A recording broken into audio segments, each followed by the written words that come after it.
Hey everybody, welcome back to the Around the Leagues podcast. Middle of May, I think.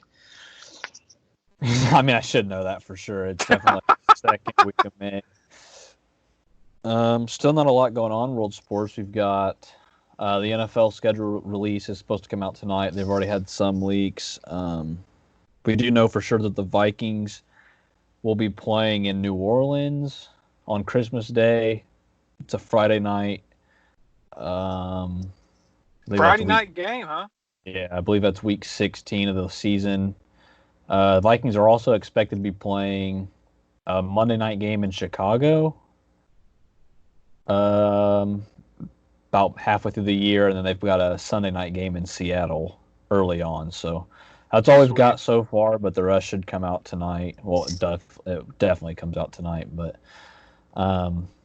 yeah, we were still waiting to get back. We've got the Bundesliga, which is the top soccer league over in Germany. They've announced that they're going to start back up here in about 9 days, I believe, which means things are starting to get rolling again. Hopefully we can get more clarification here in the United States. Obviously, the U.S. has been a lot less safe in how things are getting back. So we're still a ways away, but Major League Baseball is hoping to get back soon. They're hoping to get faux spring training going in, I think they said mid-June, and then start the season up around 4th of July weekend. NBA is hoping to have facilities open here in a couple weeks so guys can start getting back into shape and hopefully start their season back up middle of June. So we don't know for sure, so we can't really go into it a whole lot, but we're at least looking like we're on some sort of a track. Yeah, I agree. So, guys, welcome back. Around the Leagues, your favorite podcast. Keanan here.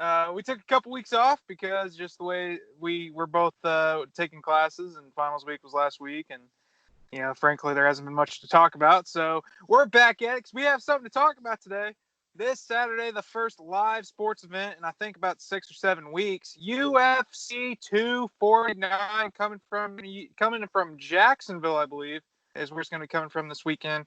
The 249 card was originally supposed to go down last month. It was originally supposed to feature Khabib Nurmagomedov and Tony Ferguson for the UFC Weight Championship of the World. That got delayed. Khabib's now in Ramadan, so he will be out until probably August.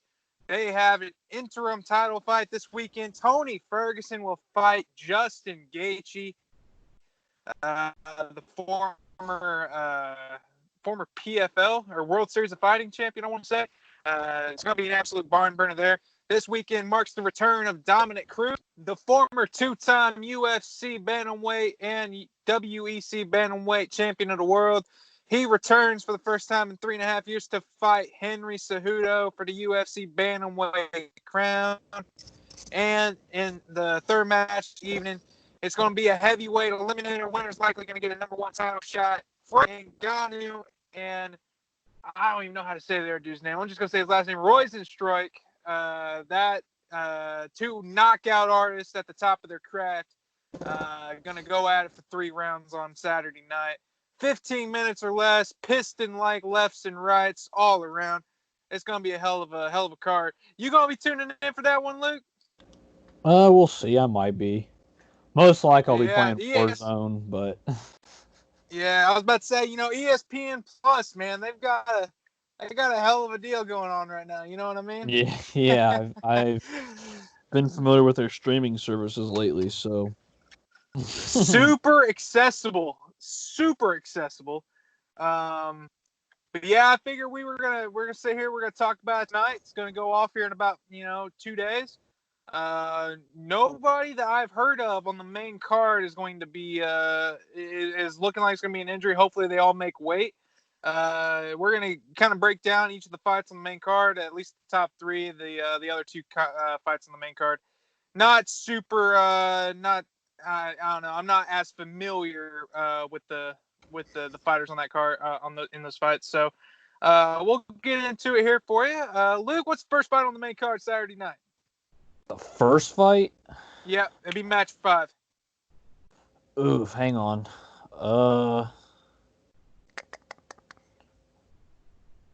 I mean, the first one, it doesn't say on there.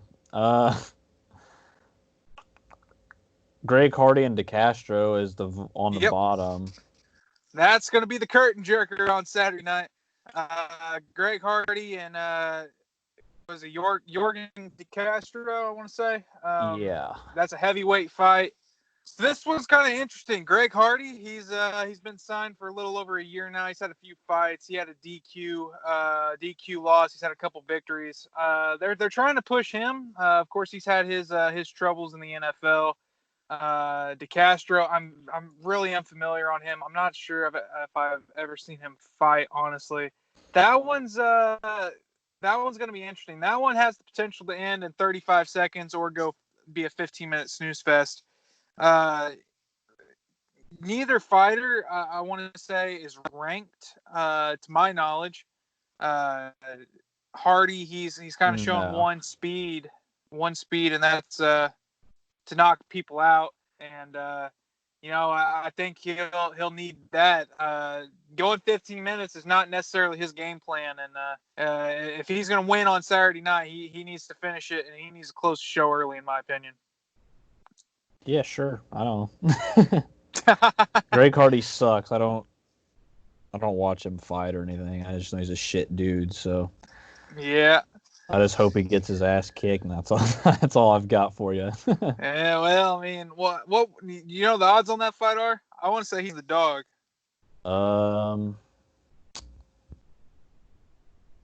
It is. Jesus, dude. I just want to read the odds. I don't understand what's taking me to.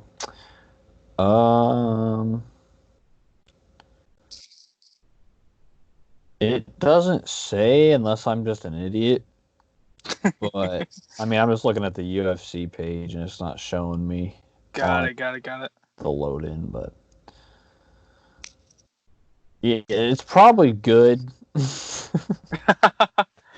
I don't know. That's all I got. No, I totally get it. If I'm gonna pick that fight, I'm gonna go with DeCastro. I think Hardy. I don't know. A little too inconsistent. I think if he gets taken down, he's gonna have a lot of trouble getting up. He's a lot. He reminds me a lot of Johnny Walker without the Walker. Really, he's exciting to watch. He's a knockout artist. But boy, if he doesn't get to the finish, early on, it's usually a long night for him. Got stopped soon. I would say I'll take DeCastro in the opener. All right, I will be with you on sir. that. All right, that's what I like to hear. So then the second fight, think it's going to be Jeremy Stephens and Calvin Kattar. Yeah, so I believe this is a bantamweight, right? Or is it featherweight? Featherweight. So it's featherweight. This is tough. Jeremy Stephens has been around the block for quite a bit. He's got a lot of talent. I don't know. It feels like every time I pick this guy, he loses. And I'm gonna choose him to win. So we'll see if he lets me down again. He's Jeremy is probably most known for being the guy that Connor said, "Who the fuck?" That's probably what he's most famous for. He's got a good style. He can hold his own on the ground. He can do stand up if he has to. I see that one being a decision. I think that goes the distance. I think it's a 15-minute 30-27 unanimous decision for Jeremy Stephens. Cool. Yeah. Yeah. I've got no input on that one either. That'll be a theme, I think, throughout this. I have no familiarity with literally any of these fighters or anything that they do. So you won't be getting a lot of feedback on my end. Sounds good. You want to go to the third fight then? Yep. So third fight, heavyweight with, was it Ganau and Rosenstruik? Yeah. So heavyweight, this is the last non-title fight on the card. likely is going to be for a number one contender spot. Francis Ngannou and what is it? I don't even know how to say his first name. Last name Roizenstruik. I believe it's years and I want to you. say Roizenstruik. Yeah, I don't want to even try to butcher it. I believe he's undefeated though, right? 10-0. Let me just see if I can figure that out for you. I He want to is say he's 10-0. undefeated. He's Yep. 10-0. Francis Ngannou, he is boy, he's got two losses. He lost to Stipe and he lost to Derek Lewis. Um, boy, that one's going to be an exciting fight.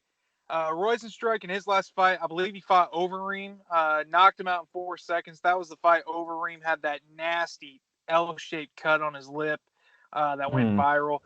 The funny thing about that fight, Overeem was winning that fight. In another 4 seconds, he would have been declared a winner. Got knocked out, caught there in the final seconds, and Rosenstruck picked up the victory with the knockout. Ngannou's a different kind of beast, though. I mean, Ngannou, he's had some real highlight reel knockouts. I mean, he put Overeem into orbit a few years ago. He knocked out Junior Dos Santos, former UFC heavyweight champion.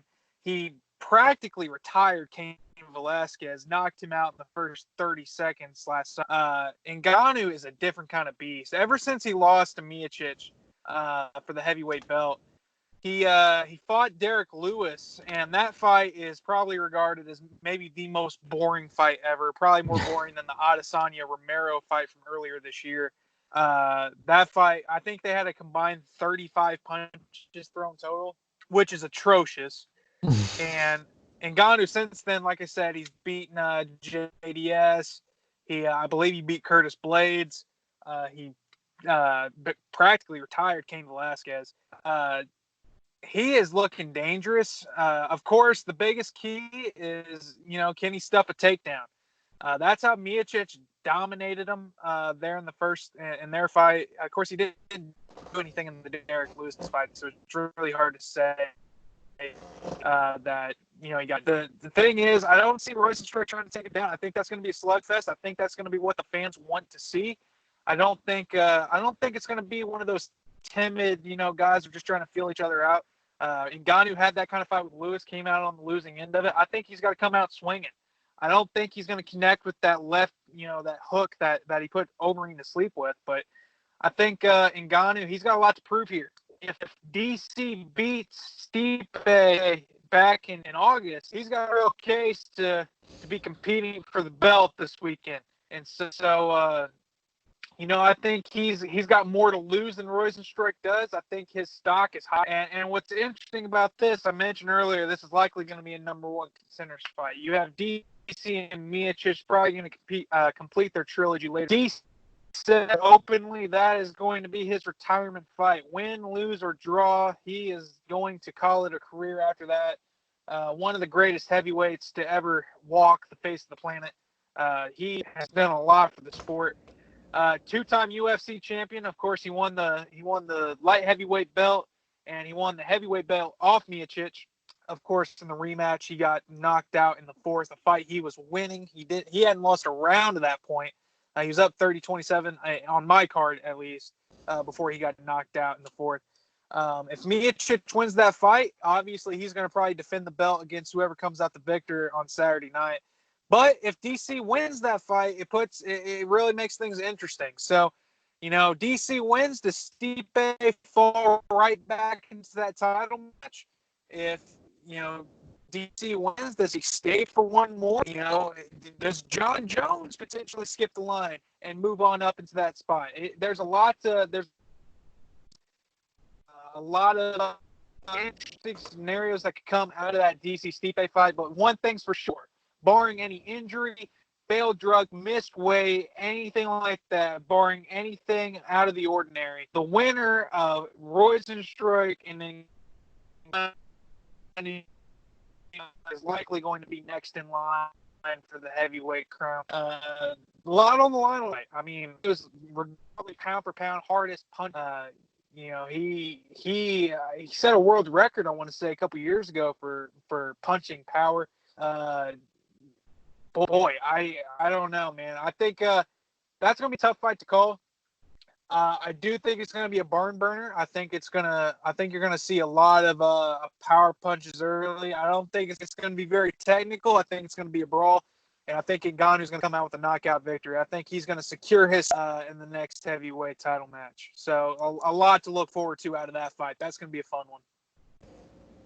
You betcha it's going to be. Yes, sir. Yes, sir. So the the fourth fight of the night then. Co-main event. Yeah, the co-main event. Bantamweight, Henry Cejudo and Dominic Cruz. Yes. So this is going to be for the 135-pound championship.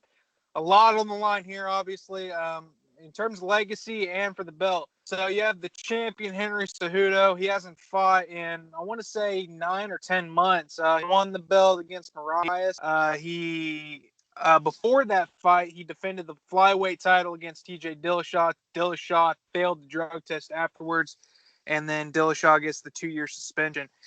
Dominic Cruz, he's coming off of a 3.5-year layoff. His last fight, December 2016.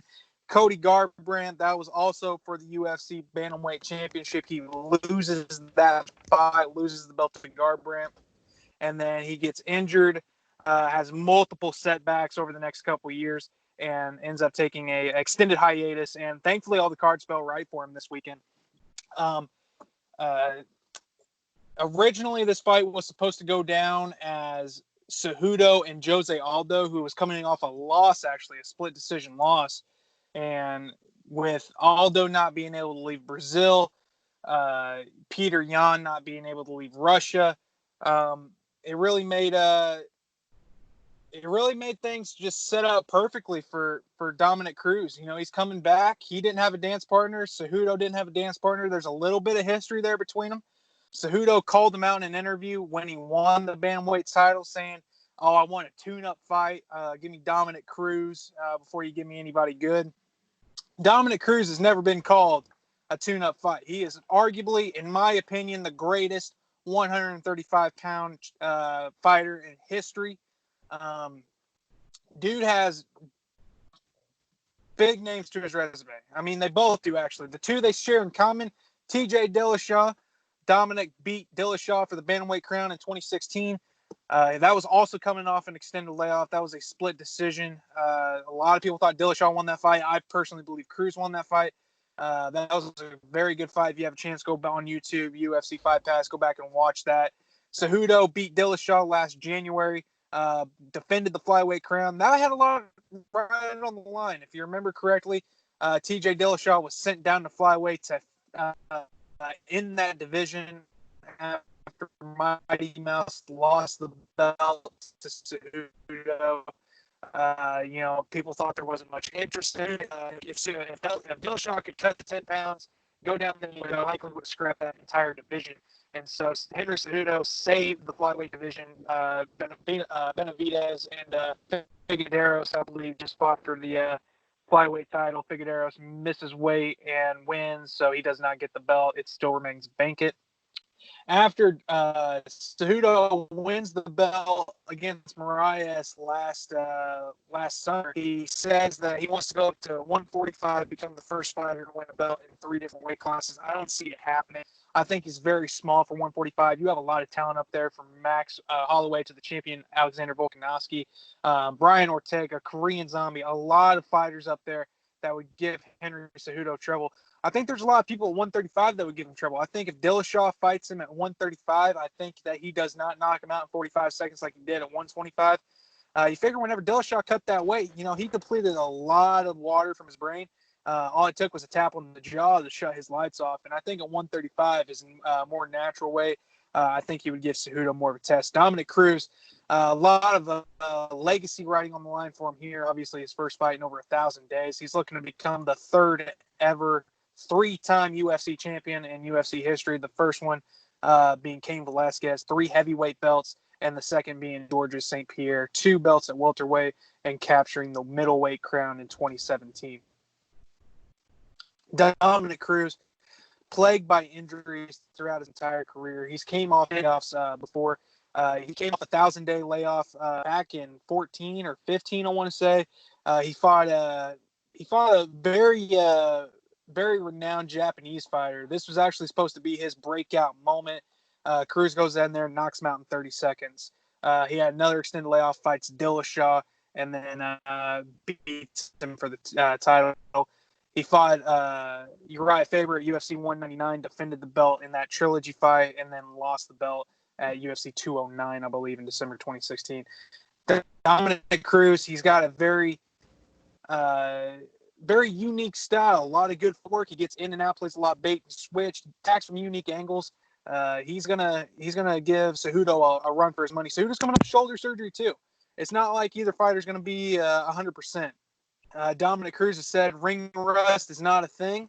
It's all in your mind. He's proven that before. Henry, he's going to have to prove it if he wants to defend the crown. Father time. Dominic's 35 now. Does he still have that pop in his jab? Does he still have that footwork? We'll see. I think Dominic does end up pulling it off. I think he's going to get a decision victory. I think it'll probably be like 49-45 or something like that. Dominic's only lost one stand-up battle in his life, and that was to Cody Garbrandt. So Cejudo, while he's an Olympic gold medalist in freestyle wrestling, I mean, he doesn't use his wrestling too often. You figure he knocked out Marias, he knocked out Dillashaw. His battle with Mighty Mouse when he won the flyweight belt, it was mostly stand-up, trying to bait and switch him. He doesn't use his number one that often. I think if he's going to win Saturday night, that's what he's going to need to do. I don't think he will, though. I think Dominic's going to pose a lot of problems. Give me Dominic Cruz for the third time in his career becoming the UFC bantamweight champion. Sick. Yeah. Go that guy. Yeah.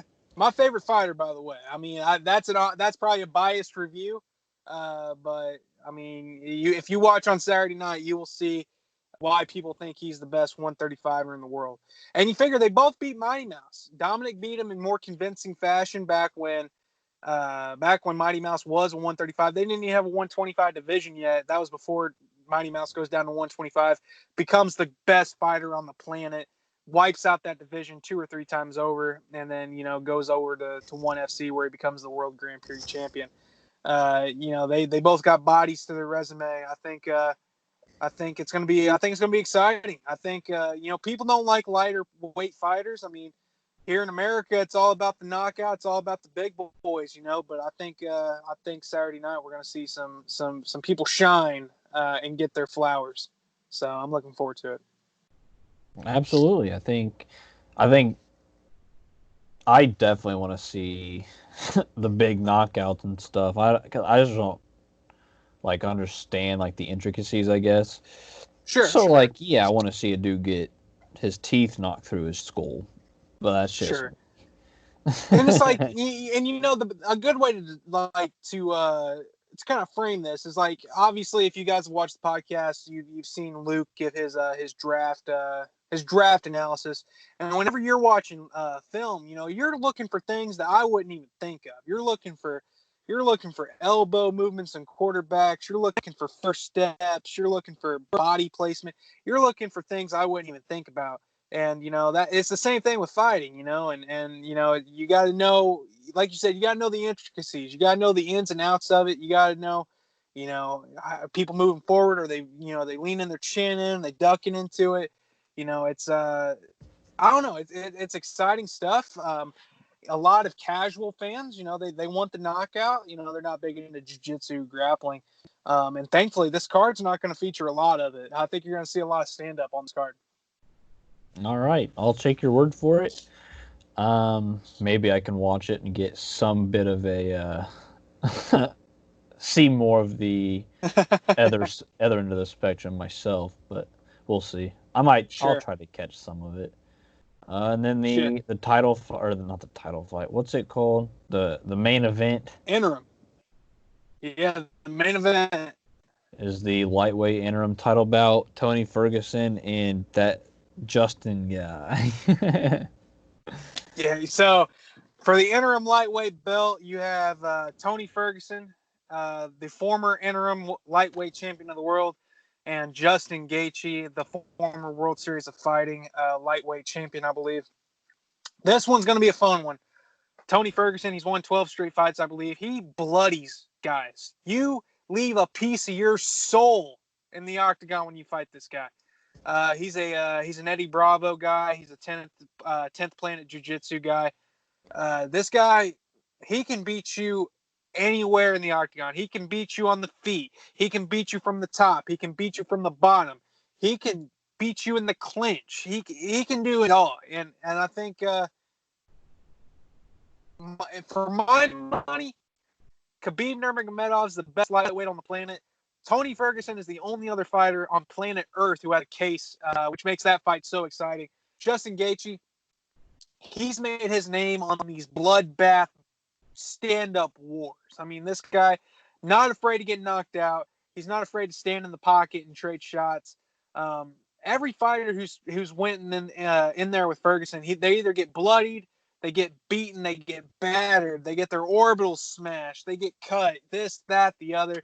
So Justin Gaethje, he's not afraid of that. He is welcoming every bit of it. This one's kind of hard to call. So the best thing that I can try to compare this to is Nate Diaz, Conor McGregor won back in 2016. If you recall, Conor was supposed to fight Rafael dos Anjos for the lightweight title, and dos Anjos had to pull out of that fight. That left Conor without a partner. Nate, on 11 days' notice, said, "We'll take the fight, but we're going to take it at welterweight." At that point, Nate didn't have to cut any weight, and Conor, he had to bulk up to 168. I believe he probably walks around at that weight. But if you recall correctly, I mean, that first round, Conor beat him pretty sound, but he gassed out in the second, and Nate made him tap out to the rear naked choke. Reason why I say that is familiar to this. A few weeks ago, whenever Tony was supposed to fight Khabib Nurmagomedov on his own will, he did not have to do this. He did a weight cut, a full weight cut for this fight. The fight that did not happen. He makes 155 championship weight.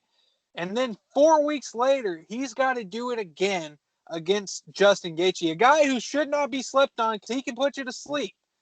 Every weight cut takes a little part of your soul. Every weight cut, you only have so many of those in your career. The guys who fight 60, 70, 80 times, whether it be boxing or MMA, they're not cutting weight for each of those fights. They're fighting either at heavyweight or they're fighting at their natural, they're walking around weight. You don't see guys doing 80, 90 weight cuts in their career. You only have X number amount. That's why whenever guys get older, they either go up in weight or they go down in weight to get to more of their natural weight. You don't see it.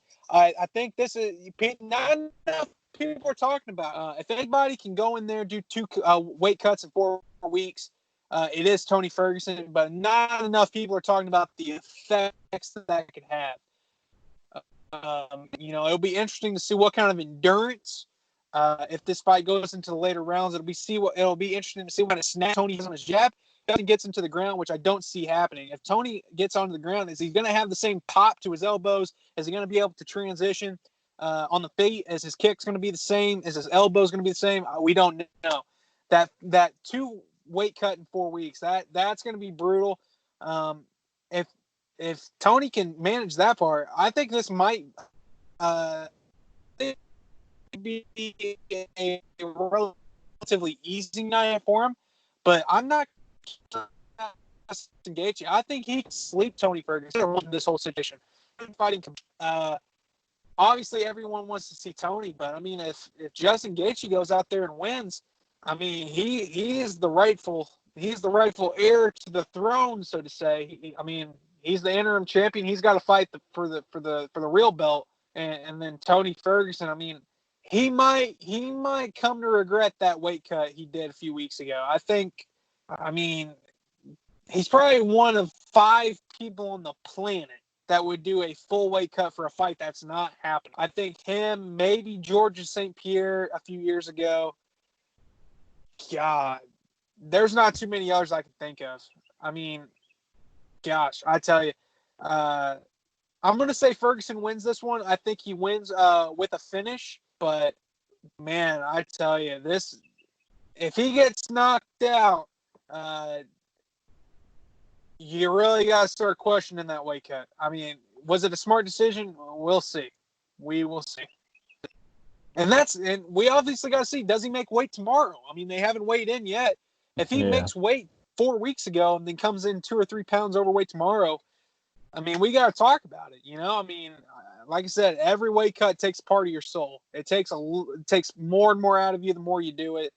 Even the guys that are fighting 4 or 5 times in a year, they're not cutting weight. They're not cutting 20 pounds twice in 4 weeks. I mean, that's brutal. Anybody who's ever wrestled out there, anyone who's ever went through a single camp can tell you. Well, maybe the wrestlers. The wrestlers do their whole season cutting weight. But the guys who are cutting 20, 25 pounds and then rehydrating themselves and then cutting all that back out of them again, boy, he might come to regret that decision. Yeah. That doesn't sound fun at all. No. And I mean, That's just he's a me. crazy guy. He's a crazy guy. I mean, he goes out there and I mean, his fighting style is very reckless. It's very calculated. It's kind of an oxymoron there.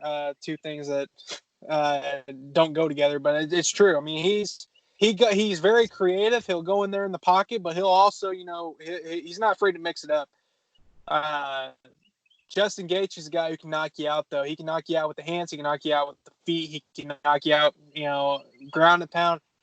He's got a lot of weapons, too. A lot of people are excited for this fight with good reason. I think well, I think a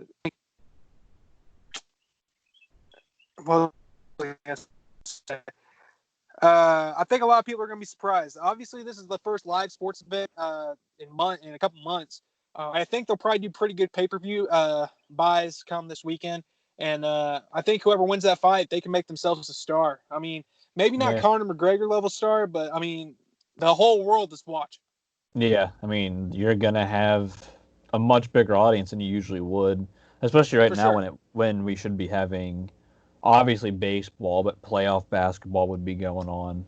Playoff hockey, you Playoff know, hockey, yeah. yeah, I mean, and that's not counting all the soccer going on overseas. You had the Masters that would have happened last month. You would have had the French Open. You would have had all these different sports events going on.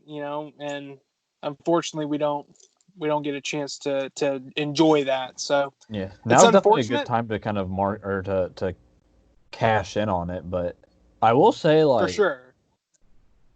I knew that it was a thing. I knew that 249 was coming up, but like I haven't really seen it very much like on Twitter and stuff like that. So I think For that's sure, partially yeah, like they could have done a better job of just marketing it because if I hadn't been somewhat familiar with it, I would have had no idea that it was even happening. So for sure. Yeah, I think the UFC's kind of dropped the ball a little bit because, like, even a few months ago when Deontay Wilder fought Tyson Fury for the WBC heavyweight title, that was everywhere. That yeah, week, I mean, that was the week after the Super Bowl. You couldn't go anywhere without seeing advertisements for that. And I mean, they did really good numbers. I mean, that fight was really heavily. I thought it was very well received. Obviously, Fury knocks him out in the seventh. Got a lot of publicity, done a lot of buys. And that was with, I was coming off the Super Bowl, basketball, every sport was still going on as scheduled at that time. yeah, Right now, there's nothing. I mean, there's no competition on Saturday night. Like, you know, if they were to put this fight on free TV, if they were to put it on ESPN instead of making it a pay-per-view on ESPN Plus, it would probably do 10, 15 million viewers. yeah, I don't have a doubt in my mind. But, it's unfortunate, but, I can see why they're trying to cash in. yeah, Whoever wins, they got a chance to become a star. I could see them doing a million pay-per-views come this weekend. yeah. I mean, it's gonna be. They have the market kind of at their disposal, so For sure, for do what sure, you can, and for sure, hopefully you can get kind of what's the word like you can get repeat followers and viewers out of it just because you're probably going to get some new people for sure, obviously as you're going to get with anything, but you're going to for sure. have a chance to kind of grow a little bit. And see, they're putting on a card that's very fan friendly. I mean, there's not a whole lot of big jiu-jitsu guys on this card. I mean, a lot of people don't like the grappling. They don't like the intricacies of trying to work for a joint lock or trying to get a chokehold. a lot of people aren't into that. I mean, you have to be really kind of into the sport. You have to kind of know how the sport works to appreciate how that looks. Anybody can watch two guys trade. I mean, you can go on Twitter and watch a bar fight or watch two kids fight it out in a school parking lot. And that's mostly what this card is going to feature. There's going to be a lot of brawls on this card. There's probably going to be a lot of blood. It's going to, like I said, it's very fan friendly, and I think the UFC, they did a good job of which fights they put on this card. I don't think they've done a very good job of how they've marketed the card, as you pointed out. Yeah, but we've got. Hopefully they can get enough engagement out of this one. It sucks, obviously, but I guess UFC is kind of taking that step and taking the risk of actually having an event, and hopefully they can show that there is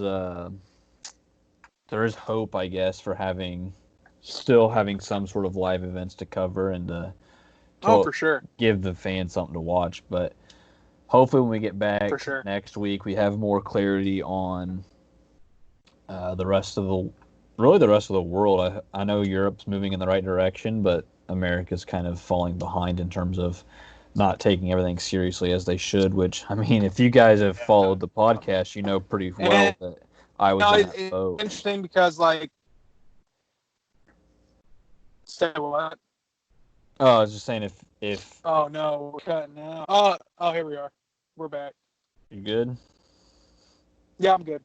Yeah, I was just saying, if you follow the show, you know that I was pretty skeptical of the whole shutting stuff down pretty much from the get-go, but sure. I mean, things happen, you learn, and then here I am trying to make sure that you wanted to make sure that everything's safe before you get into it, so sure. Hopefully we get more clarity moving forward. I know for me, the NFL releasing their schedule is huge. Hopefully there's stuff is cleaned up before September so I can go to Lucas Oil and watch the Vikings play the Colts. Probably isn't going to happen, but that's the only thing I'm pissed off about, because if that gets canceled, the Vikings won't be here for another 8 years.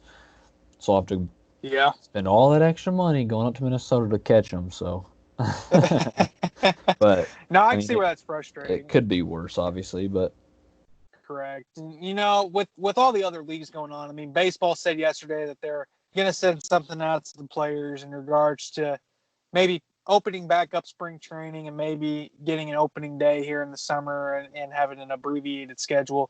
The NBA, like you mentioned earlier in the show, they talked about, maybe their plans moving forward in terms of teams reopening facilities and maybe being able to finish their season. The NHL, they had talked about, this is actually pretty funny. They had talked about holding the rest of their season in Alberta, and then 24 hours later, the head we're going to recommend the shutdown throughout the summer. So no, and it was like, well, okay, and so. But we talked about it before. We talked about it, especially with the NCAA, whenever the March Madness was going on. But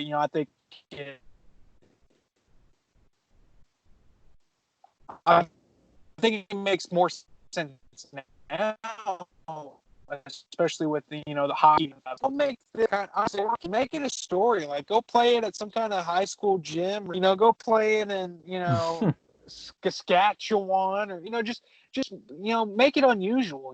Go play a playoff game. Obviously they would probably have to change it up with radio and TV and all that, but it's like, maybe have an outdoor game. Put it on a ship. You can't have fans there. Be creative. There's no point in putting it in. Obviously the Knicks aren't going to be there, but it's like, there's no point in playing in Madison Square Garden if you can't fill the first row. There's no point in playing at Staples Center if there's nobody behind the basket to distract a free throw shooter. You know what I mean? Yeah. So hopefully they can get creative with it. We get to finish to a season. Maybe at this point, who knows? But hopefully by the time we get back here next week, we'll talk about the results of what happens on this weekend's fight card, and we'll have a little bit more clarity, like you said, with the rest of the sports moving forward. Yeah. Hopefully we can get more for you guys. I guess it was a perfect time for finals and stuff because it's not like we were missing out on anything. But yeah, I'm just hoping. Sure. I know I've just been getting ahead for the 2021 draft.